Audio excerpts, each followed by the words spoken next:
Let's have a closer look at this chart for William, who lives in a retirement housing scheme.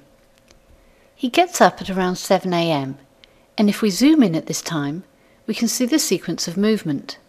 The bedroom, lounge, which is the main living room, and then into the kitchen, which is off the lounge, for a few minutes. William says he always starts the day with a cup of tea, so this sequence fits with a visit to the kitchen to make the tea, then walking back through the lounge and into the bathroom for 10 minutes or so. He then goes back through the lounge and into the kitchen again, perhaps to make breakfast, and moves into the lounge to eat it.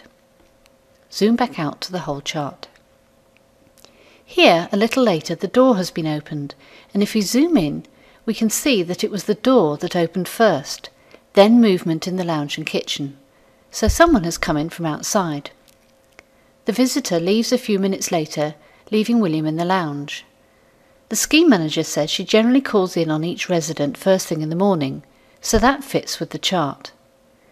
William moves a little later, visits the bathroom and returns to the lounge.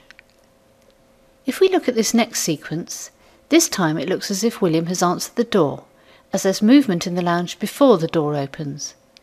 There's movement in the kitchen and lounge over the next 10 minutes, and then the door is used again as the visitor leaves, and William remains in the lounge where he stays for the next hour or so.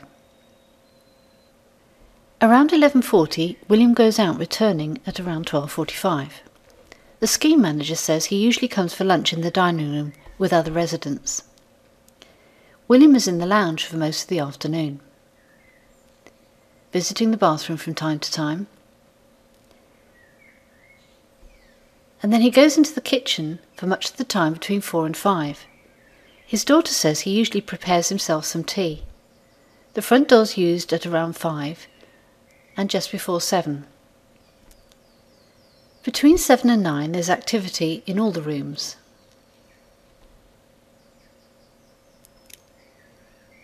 Just before 9, the front door's used. A member of staff usually calls on each resident during the evening, and this correlates to the time of the staff round. It looks as if William goes off to bed at around 9, and if we zoom in, we can see the last movement in this sequence is in the bedroom. If we click on the next 24 hours, we can see that William is in the bedroom throughout the night. The movement sensor may be picking him up turning over in bed. He's popped to the bathroom at 3 a.m, and then again at 7 at the start of the new day.